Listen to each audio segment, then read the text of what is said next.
Hi friends, ಹೇಗಿದ್ದಾರೆ ಎಲ್ಲರೂ?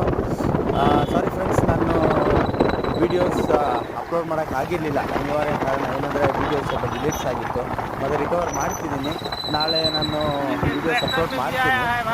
Friends, ಒಂದು ಇಂಪಾರ್ಟೆಂಟ್ ಏನು ಹೇಳೋಕ್ಕೆ ಅಂತ ನಾನೀಗ ವೀಡಿಯೋ ಅಪ್ಲೋಡ್ ಮಾಡ್ತಾಯಿದ್ದೀನಿ ಅಂದರೆ, ಇವತ್ತಿನ ದಿವಸ 8ನೇ ತಾರೀಕು ಮಹಾಕುಂಭಮೇಳದಲ್ಲಿ 30 ಕಿಲೋಮೀಟರ್ಸ್ವರೆಗೂ ಜಾಮ್ ಇದೆ. ಫ್ರೆಂಡ್ಸ್, ಯಾರೆಲ್ಲ ಮಹಾಕುಂಭಮೇಳಕ್ಕೆ ಹೋಗ್ತಾ ಇದ್ದೀರಾ ಅವರೆಲ್ಲ ಕೇರ್ಫುಲ್ಲಾಗಿ ಹೋಗಿ. ಯಾಕಂದರೆ ತುಂಬ ರಶ್ ಇದೆ, ತುಂಬ ರಶ್ ಆಗ್ತಾ ಇದೆ. ಈಗ 12ನೇ ತಾರೀಕು ಏನು ಸ್ನಾನದ ದಿನ ಇದೆ, ಅದಕ್ಕೋಸ್ಕರ ತುಂಬ ರಶ್ ಆಗ್ತಾ ಇದ್ದಾರೆ. ಫ್ರೆಂಡ್ಸ್, ನೋಡ್ಕೊಂಡು ಹೋಗಿ ಯಾರೆಲ್ಲ ಹೋಗ್ತಾ ಇದ್ದೀರಾ. ಇವತ್ತು 30 ಕಿಲೋಮೀಟರ್ಸಿಂದ ಫುಲ್ ಜಾಮ್ ಇದೆ. ನಾನು ಇನ್ನೊಂದು ವೀಡಿಯೋದಲ್ಲಿ ಅಪ್ಲೋಡ್ ಮಾಡ್ತೀನಿ. ಈಗ ಇದು ಮಧ್ಯಾಹ್ನ ಟೈಮ್ನಲ್ಲಿ ಹಿಡಿದು ನನಗೆ ನಮ್ಮ ಫ್ರೆಂಡ್ ಒಬ್ಬ ಅಲ್ಲೇ ಇದ್ದಾನೆ. ಅಂದರೆ ನಿನ್ನೆ ನಾವು ಕಳಿಸಿದ್ದೀವಿ ಅಲ್ಲಿಗೆ ಮಹಾಕುಂಭಮೇಳಕ್ಕೆ ಹೋಗಬೇಕು ಅಂದಿದ್ದಕ್ಕೆ ನಾವೇ ಎಲ್ಲ ಪ್ಲ್ಯಾನ್ ಮಾಡಿ ಕಳಿಸ್ಕೊಟ್ಟಿದ್ದೀವಿ ಅವ್ರನ್ನ. ಅವ್ರು ನಮಗೆ ವೀಡಿಯೋ ಕ್ಯಾಪ್ಚರ್ಸ್ ಕೊಡ್ತಾ ಇದ್ದಾರೆ. ನಾನು ಅಪ್ಡೇಟ್ ಮಾಡ್ತಾಯಿದ್ದೀನಿ. ಫ್ರೆಂಡ್ಸ್, ಏನೇ ಇದ್ದರೂ ನಾನು ಕಮೆಂಟ್ ಮಾಡಿ, ನಾನು ಎಲ್ಲ ನಿಮಗೆ ಅಪ್ಡೇಟ್ ಕೊಡ್ತೀನಿ. ಬಿ ಕೇರ್ಫುಲ್ ಫ್ರೆಂಡ್ಸ್, ಯಾಕಂದರೆ ತುಂಬ ಹುಷಾರಾಗಿ ಹೋಗಿ.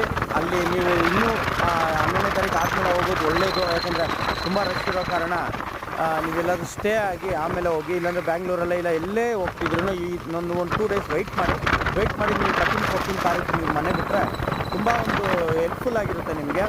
ಯಾಕಂದರೆ ಅಲ್ಲಿ ತುಂಬ ರಶ್ ಇದೆ. ಫ್ರೆಂಡ್ಸ್, ನೋಡಿ, be careful friends. Thank you so much.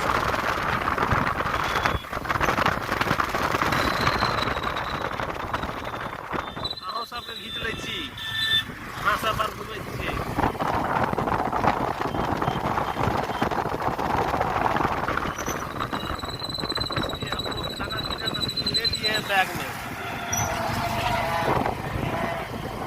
पानी भी नहीं मिलेगा भाई साहब इधर।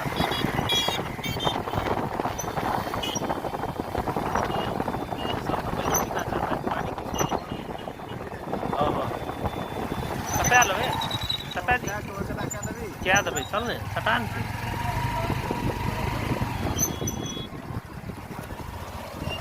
काम चला रहा है इधर